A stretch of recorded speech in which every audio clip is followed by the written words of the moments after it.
Welcome to the domain of the Golden Death Goddess. Today I will talk to you about my Golden Death Goddess build. This build I have come up with progressively, as this is basically of my first character. The one that I platinumed the game with a while back, and I've always been a meta nerd in From Software games, so I used to stick to the meta. When I discovered there was a meta in Dark Souls 1, I started doing PvP obsessively. Dark Souls 2 came, there was a great days of PvP back in the days. And then Bloodborne, yeah, not so much PvP anymore, but awesome PvE, very long longevity. And then Dark Souls 3 brought back a lot of PvP to it. Had so much fun in PvP in Dark Souls 3. Then Elden Ring arrived, and like Bloodborne, I don't think there is any PvP in this game. So that allowed me to walk away from the meta, essentially. As the month after release succeeded themselves, I started drifting from the meta, and I started exploring higher levels, because you know what, I realized, yeah, most of the people that say it's 150 the meta, they're right, because it's so much more fun. And then I tried to go to level 200, and I thought, wow, you actually can do even more stuff, and you know what, it's actually more fun. And eventually I came there. I did this 326 level build that is basically casting all the best sorceries and incantation in one go, and I realized that after ring level 306 you connect to anybody that is above this level anyway. So with level 600-700, I don't even know what the actual limit is. 1, 2, 3, 4, 5, 6, 7, so that must be 700-ish. The limit is 680 maybe or something. But yeah, you connect to all those people, and you know what? You realize that there are a lot of players that actually didn't give a crap about this limitation of levels and playing New Game Plus, whatever number of pluses behind the NG, and they have fun, and it's actually quite fun to play with them. And this is a build for this. Because at very high level, this is the one thing that you can do well, is caster. So in order to benefit from casting the best, obviously you will not restrict yourself to either intelligence or faith. You can use both. You can even use arcane if you so desire. It's okay, works.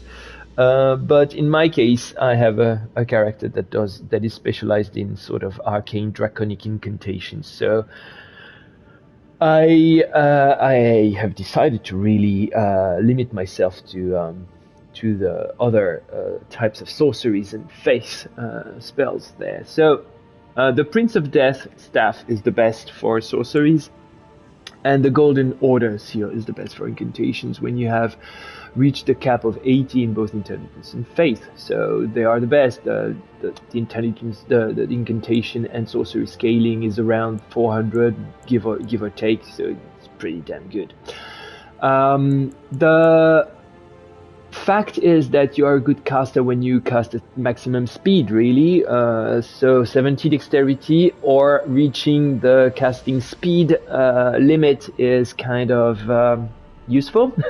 So either you use a talisman slot with the Radagon icon and some, you know, the Azure staff to accelerate the casting, and it costs way. I mean, these are just little patches that you do when you try to fit a build into a leveling limit, but here you don't have to. So I just wanted to get rid of the limit, so I have 70 dexterity, and I have the Godfrey icon instead of the Radagon icon, because I can charge most of my spells and do stupid amount of damage with this.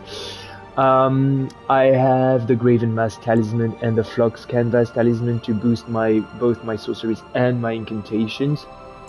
And I have the Cerulean Seed Talisman because I rely entirely on my FP bar, so it needs to be as big as possible, and it is as big as possible when you have 48 mind and the Cerulean Seed Talisman to replenish it entirely in one go. If you have more mind, then even the Cerulean Seed Talisman doesn't refill it entirely, so it starts to be counterproductive to invest into mind more than this, in my opinion.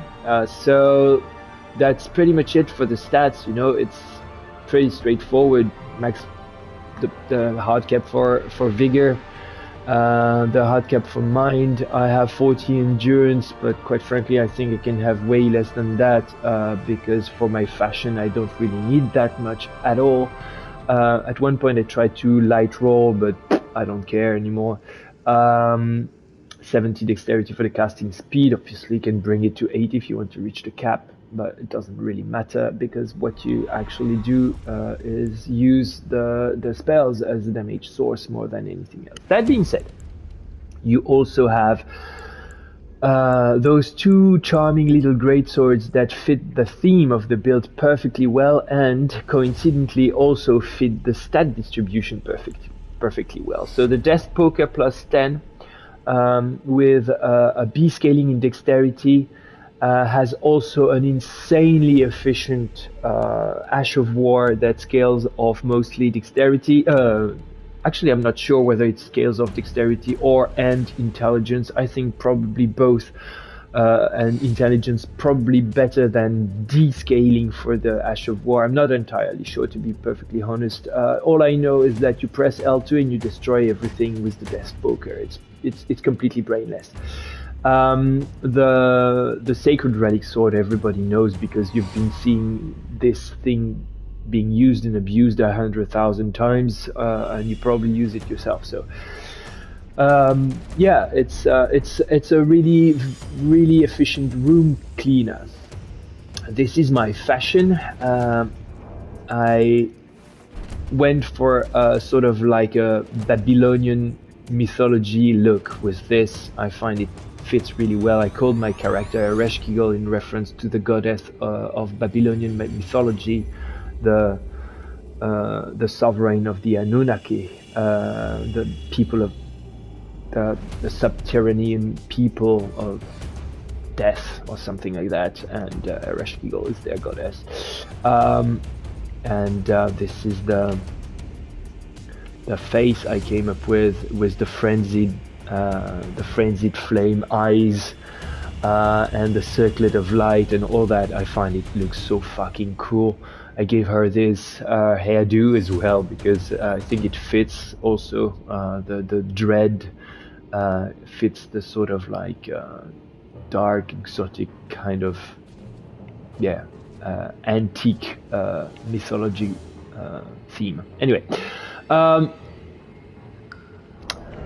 I will put the sliders at the end if you are inclined to try to reproduce something like that, so you can have a model. Now, what about yeah? So those things are very useful because first, a jumping attack with both of those great swords. By the way, if you look at the AR, I have 700 in my right hand. I have 850 in my left hand. Yeah, it kind of hits when I do that. So it's pretty handy when you don't want to bother, casting spells for nothing, or some, isolated random mobs just arrive and you just smash them and move on.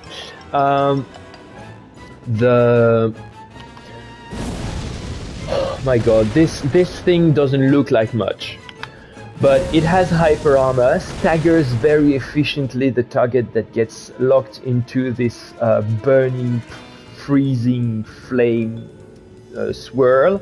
You can follow up with L1 in order to do an absolutely broken trail of freezing flames that built up frost so fast it's completely broken, and just the actual hit with the sword also does a huge amount of damage. You can also do R2 for an explosion that knocks off lots of things around you, which is very handy to clear the space around you without using spells if you so desire. It's pretty good. Look at this. So if I follow up with this, oh my god.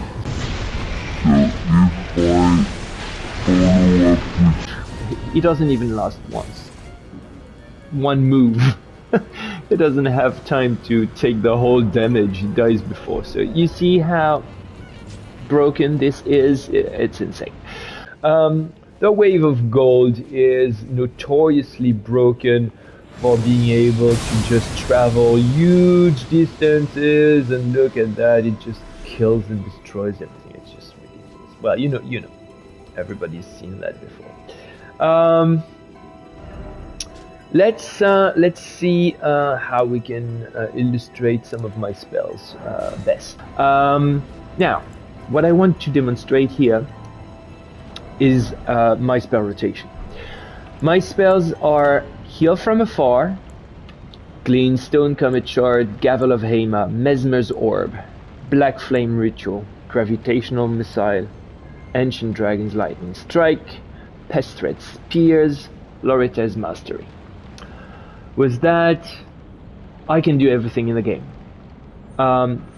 Well, you don't even have holy damage. It's true, I don't. That's why I have that. And if I face an undead, well, I have the Inseparable Sword.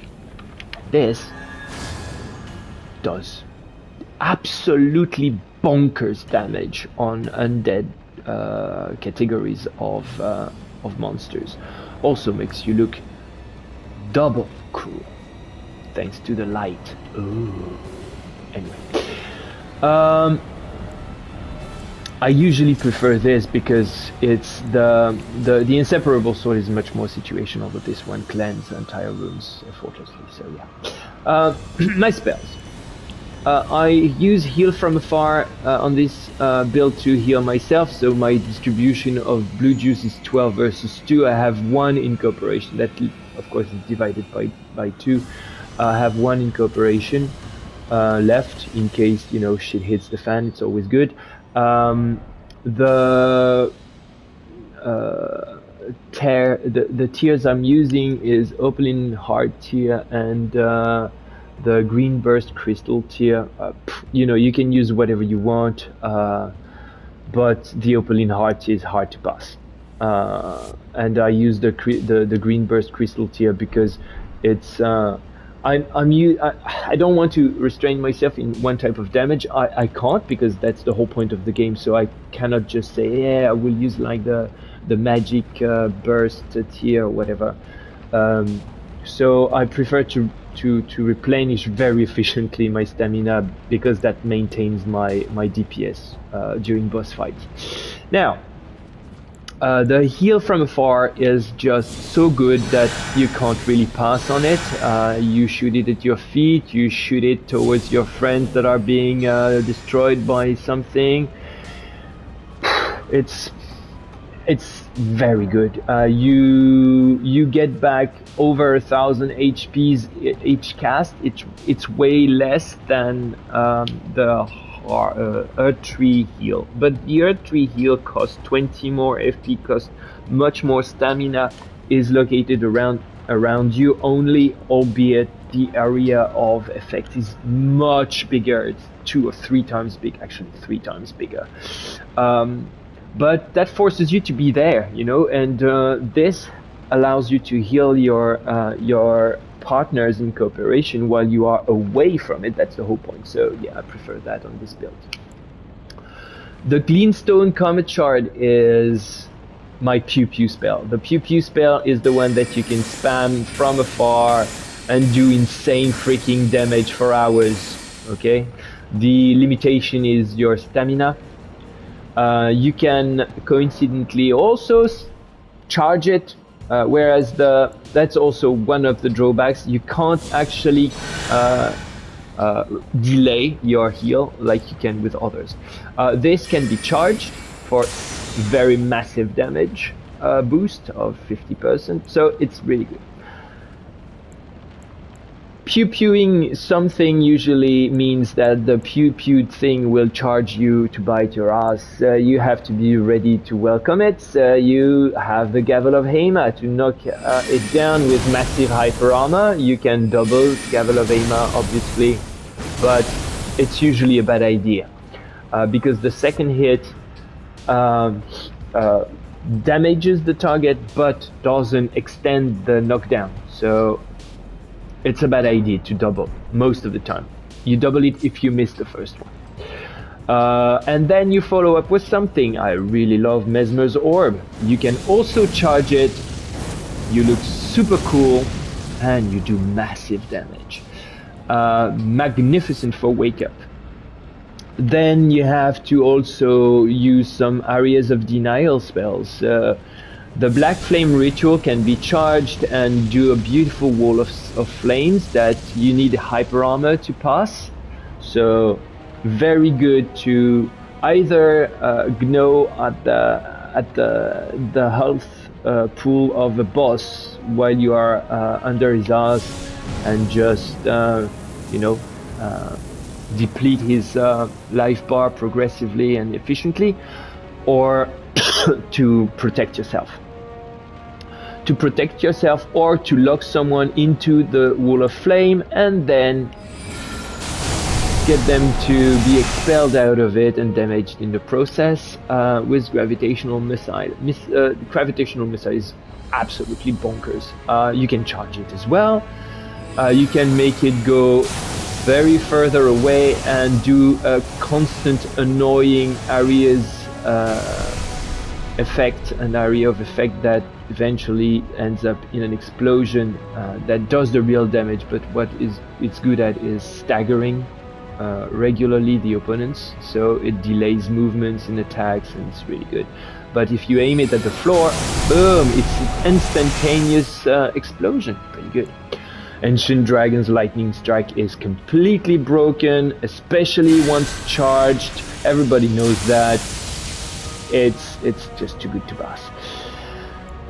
The Pest Thread spell, well, the Pest Thread spell was already really good, but this one can also be charged. It's doing massive damage, and it has a very big advantage on the normal version, is that it's good against single targets as well. And Loretta's Mastery, well, it's always nice to be able to shoot anything even far. Especially in a game where all the most bosses of the DLC just run around constantly as a melee character. It's a fucking nightmare to run after them. With this sort of spell, you don't have to. You just remain there. You constantly DPS. It does good stance damage, can be charged. You know, with these spells, you are in control of every turn in the battle, and that's what I like. So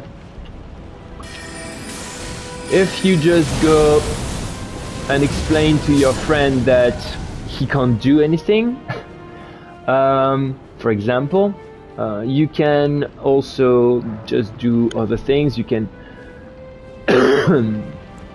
do other rotations. You don't have to start with this.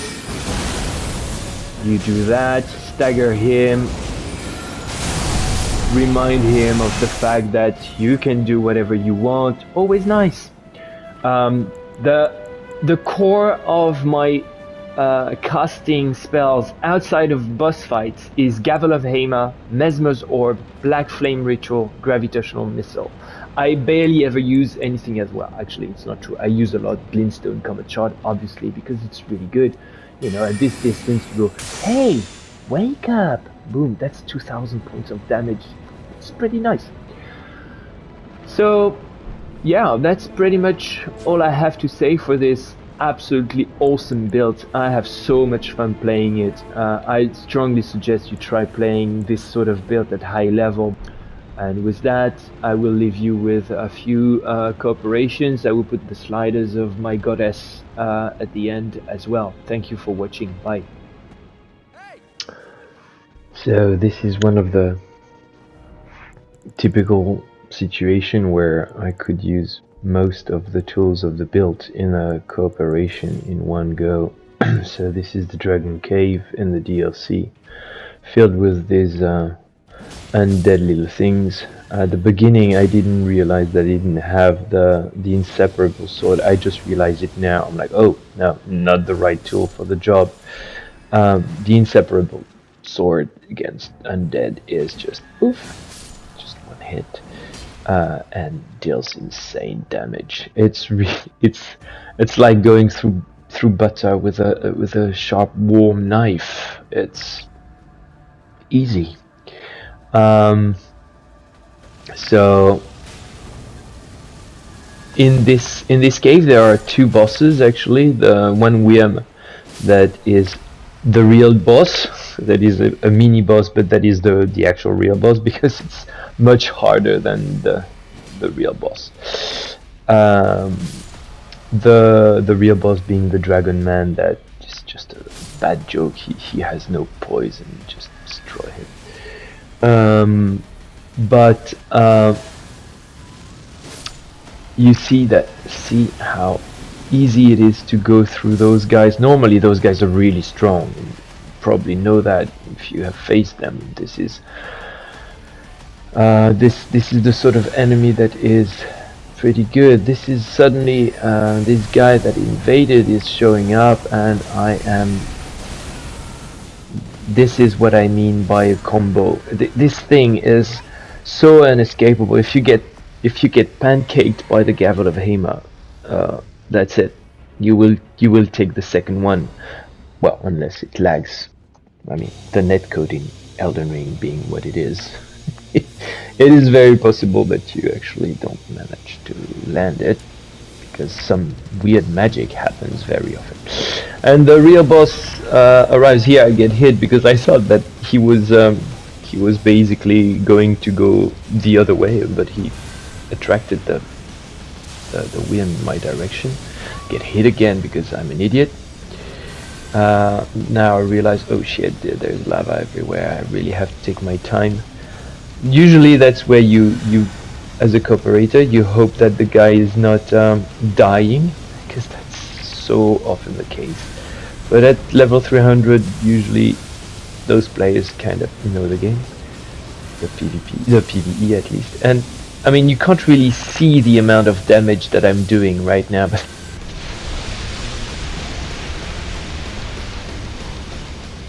oh god, I mean the lightning on a Wiam.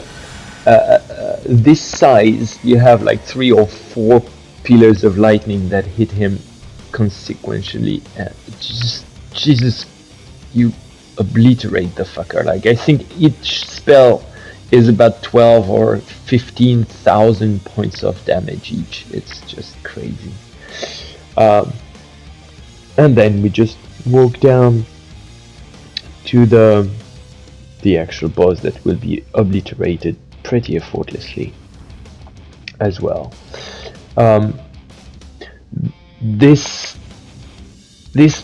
type of build is really what I love playing it, because you control absolutely all the domain of any situations. You have a tool for everything, and that's what I really love. There's not like, it's not like you have a big bonk and then you have something that is perched somewhere and then all you have is tossing some fire pots at it. No, nothing. Just mocking his, well, the spell in itself is shit, but yeah, it was not very useful to use now, and it cost an arm. This spell is probably one of the worst in the game. And then, well, you know, the poor thing will actually be obliterated.